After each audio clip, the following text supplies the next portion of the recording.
네, 미국이 정한 25% 상호관세 시한이 지금 나흘 앞으로 다가왔습니다. 구윤철 부총리 겸 기획재정부 장관은 상호관세 유예 시한을 하루 앞둔 오는 31일 스콧 베선트 미국 재무장관과 벼랑 끝 담판을 이제 벌여야 합니다.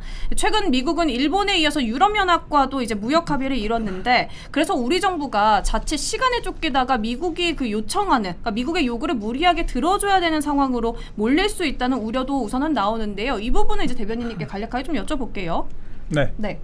미국 측이 뭐 요구하는 대로 저희가 뭐 받아들일까요? 아니면 어떻게 될까요? 일단은 협상을 하려면은 같이 겸상부터 해야 되잖아요. 그런데 겸상조차 지금 못한 상황이죠. 그러니까 이게 지난주 저는 정말 참 충격적인 한 장면이었는데, 공항에서 입국 컷을 당했습니다. 공항에서 안 와도 된다. 베선트 미국 재무장관이 그렇게 통보를 했고요. 그래서 구윤철 저희 장관이 출발조차 못 해보고 그렇게 망신을 당하는 상황이었는데, 아이러니하게도 그 이어진 보도들, 그러니까 베선트 재무장관이 급한 용무가 있어서 못한다라고 얘기를 했는데, 트럼프 대통령과 직후에 골프를 치러 갔다라고 하는 보도가 또 하나 있었고요. 또 그리고 그 당일날, 통보한 당일날 싱가포르 부총리와 협상을 했다라는 보도가 또 줄을 이었습니다. 그 보도가 이제 매일경제에서 나왔었는데 대통령실 요청이었는지 기사가 삭제가 됐더라고요. 그래요? 네, 삭제가 됐습니다. 그래서 저희가 언급은 따로 못했지만 사실 공항에서 입국 컷을 당했다라고 하는 것 자체가 별로 이해가 되지 않죠. 왜냐하면 미국과 시차가 있고, 또한 도착을 하게 되면 다른 용무들을 보고 나서라도 충분히 짬을 낼 수도 있는 건데, 아예 오지도 말라라고 했던 것은 그냥 만날 생각이 없다라고 하는 것이고요. 또한 다른 보도들을 보면은 미국에서 불쾌감을 느꼈다라고까지 이야기를 합니다. 우리나라가 과연 협상을 할 준비는 된 것인가? 그러니까 오면 뭘 하냐?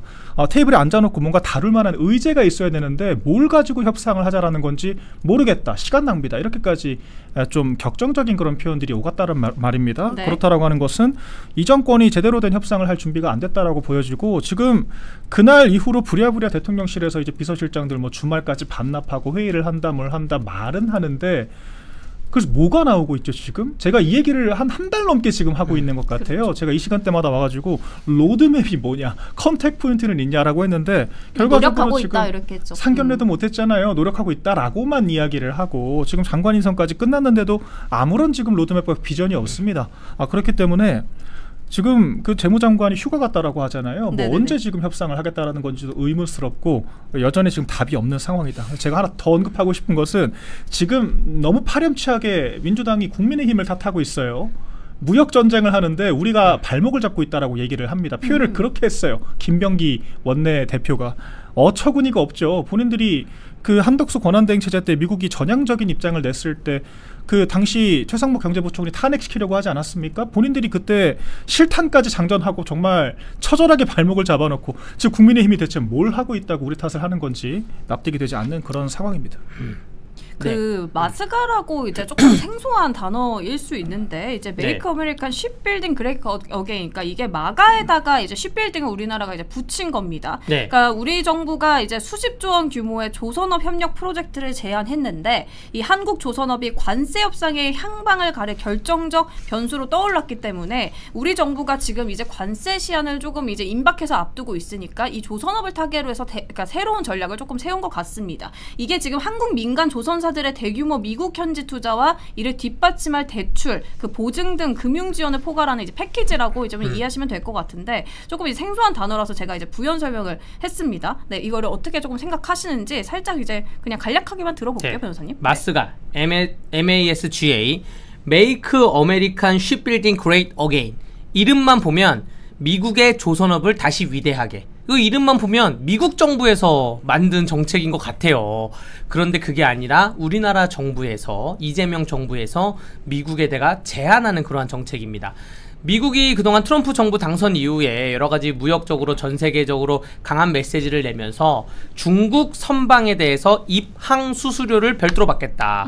그러니까 배를 뭐 인도 물건이든 유럽 물건이든 한국 물건이든 배를 탔을 때 중국에서 만든 선박을 가지고 배를 갖고 우리 항구에 들어오면 입항 수수료를 톤당 얼마 받겠다 그래서 100만 달러에서 300만 원 정도로 가고 있습니다. 이게 올해 3월 달인데, 그래서 우리나라 조선업에서는 조선업에 더 수혜가 있는 거 아니냐, 조선업이 더 좋아지는 거 아니냐, 중국 선박을 미국이 거부하고 있으니까. 그래서 자가 발전으로 하려고 준비를 하고 있는데, 의외로 희한하게 우리나라 정부가 미국에다가 이게 뭐 코리안 앤 어메리칸 뭐 함께 투게더 이런 게 아니라 메이크 어메리칸 그레이트 해가지고 미국의 쉽빌딩 그레인 해가지고 미국의 조선업만을 위대하게 해준다는 게 우리나라 정부가 좀 너무 굴욕적이 아닌가 생각이 들어요. 그러니까 이게 이제 미국 조선업이 이제 쇠락했다 보니까 미국 네. 조선업의 이제 재건을 위해서 한국 민간 조선사들의 대규모 현지 투자가 이제 수반이 되어야 되는데 기술력을 주겠다는 네, 거죠. 그래서 예. 이제 정부 주도의 공적 금융 지원을 중심으로 체계적으로 이제 뒷받침해서 우리는 효율을 극대화하겠다. 네. 근데 이게 나온 시기 자체가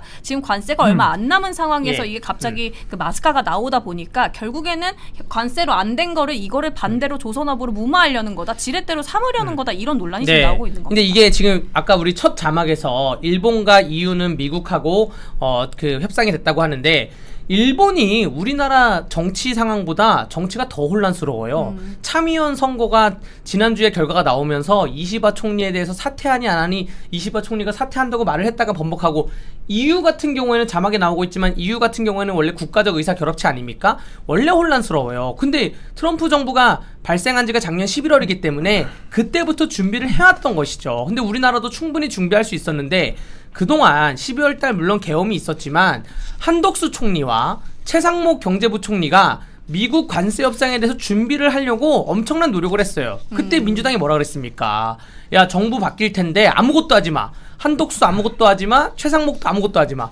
한덕수와 최상목이 누구나 자타공인하는 무역이나 관세나 이런 거에 전문가인데 아무것도 하지 마 해놓고 나서 본인들 정부 탄생하고 나서 막상 하려니까 안 되는 거예요. 안 되는 거고 일본보다 우리나라 정치가 더 안정돼 있다고 하는데 안 되니까 갑자기 부랴부랴 나온 게 조선업 갖다 바칠 테니까 뭐 좀 봐주세요. 이런 것이고 우리가 대미 외교에 있어서 원칙이 몇 가지가 있습니다. 첫 번째가 굴욕적인 건 안 되고 네. 두 번째가 한미 동맹을 공고하게 하고 세 번째가 이제 기한을 지키는 건데 이걸 다 하려고 봤는데 평소에 준비를 하려던 거를 못하게 하니까 정부가 바뀌어도 공무원들은 일을 하거든요. 그 공무원들조차 일을 못하게 하다 보니까 지금 저 마스카라는 약간 굴욕적인 게 나왔고 저게 한 번 뚫리잖아요.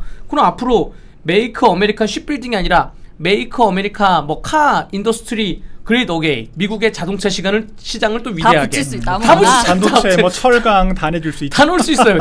지금 그러한 나라가 되지 않나라고 생각이 됩니다. 근데 이게 전 너무 황당한 것이 이 의사결정 과정이 너무 읽혀요. 그러니까 이게 산자부 내에서 이런 논의가 있었다라고 하는 거잖아요. 그런데 상식적으로 무역이 뭡니까? 경제학적으로 서로 간의 비교 우위 상품들이 있기 때문에 이것을 교역을 했을 때 양국의 이익이 극대화가 된다라고 하는 게 무역의 기본이에요. 네. 우리나라가 아까 우리가 언급을 했던 뭐 조선이라거나 제조업들 뭐 이제 차, 뭐 철강, 반도체 이런 것들이 비교 우위가 있다라고 하면 미국은 농축산물의 비교 우위가 있습니다. 그렇기 때문에 쌀과 소고기를 더 전향적으로 우리가 수입을 해달라고 얘기를 하는 거잖아요. 그런데 지금 이 이재명 정권의 의사결정회로는 농축산물 근데 곧 표 떨어지는 거 아니야? 그러니까 미국 쌀 들어오면은 우리나라 그 농가들 다 들고 일어날 거고 이거 광우병 우리가 반대했던 그래서 우리가 만든 조항인데 이거 풀어주면 우리가 자가당착에 빠지는 거 아니야?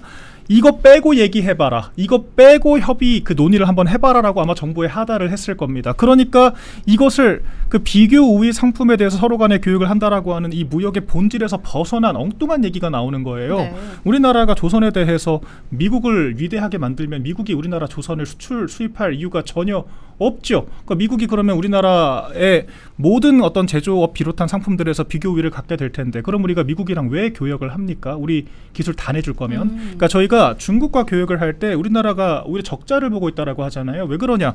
중국이 우리나라와 거의 같은 대체되는 그런 상품들을 생산을 하고 있기 때문에 그렇습니다. 왜 우리가 미국과 교역을 할 때 이득을 보냐? 미국은 서비스와 농축산업이 주요 산업이니까요. 이런 게 바로 무역의 기본인데 그런 본질조차도 이 이재명 정권의 지지율을 시키고자 하는 정치적인 유인 구조를 앞서가지 못한다라고 하는 게 저는 문제라고 생각을 하고 이런 식이면 이거는 협상이 아니라 굴종밖에 되지 않죠. 그러니까 지금 소고기 30개월 그 이상 산 수입을 비롯해서 우리가 충분히 얘기할 만한 카드들이 많은데 왜 이런 것들은 검토조차 하지 않고 있는가 굉장히 의문스럽습니다.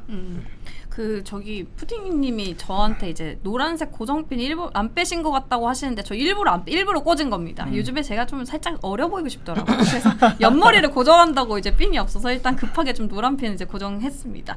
자, 이제 미국도 지금 어떻게 보면 이제 우리나라 정부가 이제 관세에 대해서 적극적으로 좀 하지 않는다라는 거는 좀 알고 있을 것 같습니다. 그리고 지금 어떻게 보면 우리나라 정부가 그동안 소극적인 태도를 보여왔기 때문에 앞으로 이제 미국이 어떻게 좀 태도를 취할지는 또 31일에 협상을 한다니까 봐야 하는데, 우선은 지금 지난 주말에 이제 페이스북, 나경원 의원의 페이스북 하나가 좀 올라왔습니다. 상호관세 발효를 앞두고 한미의원 연맹 소속 여야 13명의 의원들이 미국을 방문했었는데, 트럼프 대통령의 측근으로 알려진 프레드 플라이츠 미국 우선주의 정책연구소 부소장이 한미의원 연맹 의원과 간담회에서 이제 윤 전 대통령에 대한 이제 특검을 나름대로 간접적으로 좀 암시한 것 같습니다. 윤 전 대통령에 대해 부당한 대우를 할 경우엔 좌시하지 않을 것이다. 트럼프 대통령도 비슷한 경험을 해서 이야기한다. 정권 교체됐다고 해서 전직 대통령에 대한 수사 과정에서 불공정하거나 윤 전 대통령의 인권을 침해하는 행위가 있을 경우 한국에 좋지 않을 수 있다고 언급했는데요. 이게 과연 구체적으로 어떤 의도로 좀 해석할 수 있을지, 왜냐하면 지금 관세 시기가 맞물려 있기 때문에 그렇습니다. 이 발언은 어떻게 해석하면 좋을까요? 그러니까 그 트럼프 대통령의 최측근이 이렇게 얘기했다는 거는 약간 이중적 메시지를 던진 거죠.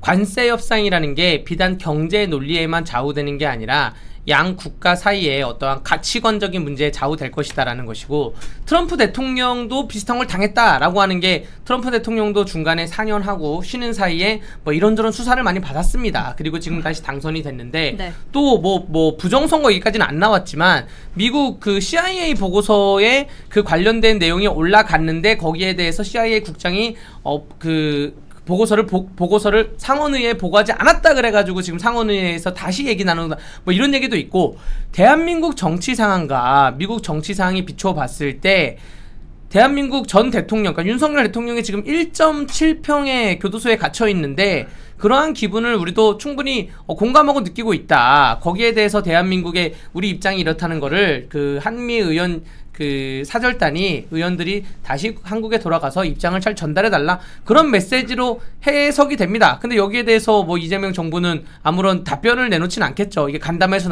나온 얘기고 공식적인 얘기가 아니기 때문에 답변이 나올지도 답변은 하지 않을 거라 생각되지만, 내부적으로 논의는 해봐야죠. 그러니까 뭐냐면, 야 진짜야? 그 간담회에서 분위기가 어땠어? 이게 진짜 관세에 영향을 미치는 거야? 31일인데, 그러니까 진짜로 관세 때문에 관세에 이게 영향을 미치는 거야라고, 그런 건 좀 내부적으로 알아봐야죠. 근데 그러한 노력조차 하지 않을 것 같아서 좀 걱정되는 겁니다. 그 김민석 국무총리 형 페이스북 보셨어요? 네. 지금 이 시기에 사실 해야 될 말이라고 이제 생각이 되진 않는데, 사실 미국과의 지금 어떻게 보면은 저희가 지난주에 뭐 트럼프 대통령 바짓가랑이도 붙잡아라, 뭐 백악관 앞에 가서 집회라도 해라, 그만큼 적극적으로 지금 새 정부가 해야 되는데, 이 지금 김민석 국무총리 형의 페이스북의 글은 어떻게 보면은 미국을 더 강하게 좀 압박하는 게 아닌지 지금 저희가 자료 띄워놓고 있는데, 이거 어떻게 보세요, 이거는? 김민석 총리 본인도 그렇게 얘기를 했잖아요. 미국이 우리나라의 14번째 자치단체라고 발상을 바꿔야 된다라고 얘기를 했죠. 근데 우리나라 자치단체가 17개입니다. 대체 무엇을 기준으로 14번째라고 얘기를 했을까요? 북한이 13개거든요. 그러니까 북한의 13개 자치단체 이후 미국이 14번째로 들어와야 된다라고 해석이 되거든요. 이런 질문들에 김민석 총리가 따로 답변을 아직 안 했습니다. 굉장히 의문스러운 상황이고, 지금 민주당이 미국과 총체적으로 기싸움을 하고 있다라고 해도 과언이 아닐 정도예요.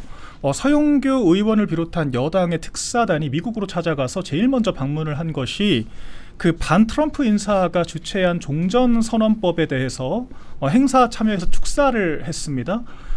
미국의 본진으로 찾아가서 반 트럼프 인사를 만난다? 이런 것 자체가 굉장히 납득이 가지 않고, 종전선언법도 사실 굉장히 종북적인 그런 색깔이 강한 그런 법안이죠. 이런 것들에 동조 의견을 밝혔다라고 하는 겁니다. 그러니까 굉장히 지금 납득이 안 되는 행보들을 계속하고 있어요. 또한 조은석 특검이 오산 공군기지를 또 압수수색을 했습니다. 네. 트럼프 전 대통령이 직접 방문까지 했던 미군 기지죠. 이런 식으로 좀 동맹과의 관계를 저해하는 듯한 액션을 노골적으로 보여주고 있어요, 제가 봤을 때는. 그래서 이 김민석 총리 형이라고 하는 사람이 보여주는 것이 민주당 주류의 의견인 것 같아요. 제가 또 최근에 기사를 보고 놀랐던 게, 민주당 측에서는 오히려 국민의힘이 미국의 편을 들고 있다. 우리나라 정부가 협상을 해야 되는데 국민의힘이 미국 편을 들면서 협상이 어려워지고 있다, 이런 식의 논리를 펼치더라고요. 그런데 언제 국민의힘이 전작권 환수하고 그런 뭐 종전선언법 행사 참여하라고 시켰습니까? 저희 자기네들이 지금 그 협상을 불리하게 만들 만한 무리한 인사들, 김민석 총리뿐만 아니라 지금 이종석 그 국정원장까지 그 일방적으로 또 대북 방송까지 중단시켜 버렸잖아요. 이런 기행들을 벌이고 있으면서 이것이 국민의힘 때문이다. 또 오늘 방금 나온 뉴스는 정동영 통일부 장관으로 또 임명 강행이 됐죠. 네. 한미 연합 훈련을 줄이는 방향으로 이재명 대통령에게 보고를 올리겠다라고 또 보도가 나왔어요. 한미 관계를 본인들이 지금 스스로 무너뜨리고 있으면서 제가 지금 나열한 사건 대체 몇 개입니까? 그러니까 이렇게 끝도 없이 미국을 자극하고 있으면서 지금 협상이 안 되는 게 야당 때문이라고 말하는 게 너무도 궁색하고 어처구니가 없죠. 그런 식으로 안보상으로는 미국의 적대감을 다 노골적으로 드러내놓고 막상 그런 것들을 면피하기 위해서 우리 조선업을 갖다 바치겠다? 이렇게밖에 읽히지가 지금 않는 겁니다. 그렇기 때문에 심각한 지금 문제라는 것이고 트럼프 대통령이 하루 평균 2사람의 정상을 만나는데 이재명 대통령과 상견례조차 못했다라고 하는 것이 많은 것들을 보여주고 있다라고 생각을 합니다. 알겠습니다. 오, 네. 이분 어마어마하신 분이네. 제가 지금 김민웅 씨요? 김민웅 이분에 대해서 페이스북 사진 나열만 쭉 해봤는데 어마어마하신 분이네요. 촛불행동 상임 대표고 자기 개인적 의견과 주관이 굉장히 강하신 분으로 알고 있는데 물론 우리나라가 표현의 자유가 있습니다. 헌법 21조에 의해서 언론 출판의 자유에 파생된 표현의 자유가 있는데 그래도 국무총리의 친형이라면 이거는 그 대통령실에서 혹은 국무총리실에서 죄송한 말인데 좀 컨트롤 하셔야죠. 컨트롤을 하던가 이 컨트롤이 안 되면 보통 어땠냐면 그 이명박 정부 때도 이명박 대통령의 친형 이상득 의원의 그 행동에 대해서 당시 한나라당의 소장파 의원들이 남원정이나 또 혹은 뭐 새정치 수요 모임 같이 초선 의원들 모임에서 말이 나왔거든요. 자중해라. 나왔는데 그런 것처럼 국무총리의 친형이 지금 미국과 관세 협상을 앞두고 있는데 이 양키 고홈을 외치는 이러한 그 집회를 주도적으로 하던가 거기에 열심히 한다? 이건 좀 굉장히 국익에 지금 현재로서는 국익에 전혀 도움이 되지 않은 행동이다. 이거 대통령실에서 컨트롤 좀 하셔야 됩니다. 네. 제가 촛불행동이라고 하는 단체가 참 제가 충격적이었던 것이 연합뉴스TV 제가 방송이 광화문 인근에 있어요. 안동역 인근에. 거기에 촛불행동이란 단체가 지난 탄핵 국면에서 거의 매일같이 나와서 집회를 했었습니다. 제가 그때 집으로 돌아가면서 그 슬로건을 들었어요. 뭐라고 구호를 외치는지 미국이 한덕수 권한대행에게 힘을 실어주는 듯한 그런 메시지들이 나오니까 내정 간섭하지 마라. 이렇게 외치더라고요. 미국이 내정 간섭하고 있다라고 얘기를 하면서 우리가 한덕수 탄핵시킬 건데 그런 식으로 얘기를 합니다. 그러니까 모르겠습니다. 이게 민주당이 전반적으로 공유하는 정체성이라고 우리가 단정할 수는 없겠지만 지금 우리 현역 국무총리의 형이 그런 여러 단체 활동들을 주도를 또 하고 있고 노골적으로 양키 고홈을 외치고 있고 지금 민주당의 의원들이 이런 기괴한 행보들을 계속하고 있다라고 하면 글쎄요. 트럼프 대통령이 우리나라를 긍정적으로 보기가 더 힘들지 않을까요? 양키고홈은 제가 그 십몇 년 전 미국 생활했을 때도 저희 들었던 단어인데 참 효순이 이순이 사건 때부터 선동하던 슬로건들이죠. 안 없어지는 것 같습니다. 그때부터 그 반정부 그런 시위 집회 주도했던 사람들이 지금 다 박서군 같은 사람들 다 같은 궤도의 사람들이에요. 그냥 반국가 단체라고 해도 과언이 아닐 정도고 북한 지령받는 그 민노총 전 간부 그런 사람들과 같은 부류의 사람들이 여전히 민주당의 시민사회의 주요한 자리들을 차지하고 있다. 이거 심각한 문제라고 보여집니다. 알겠습니다.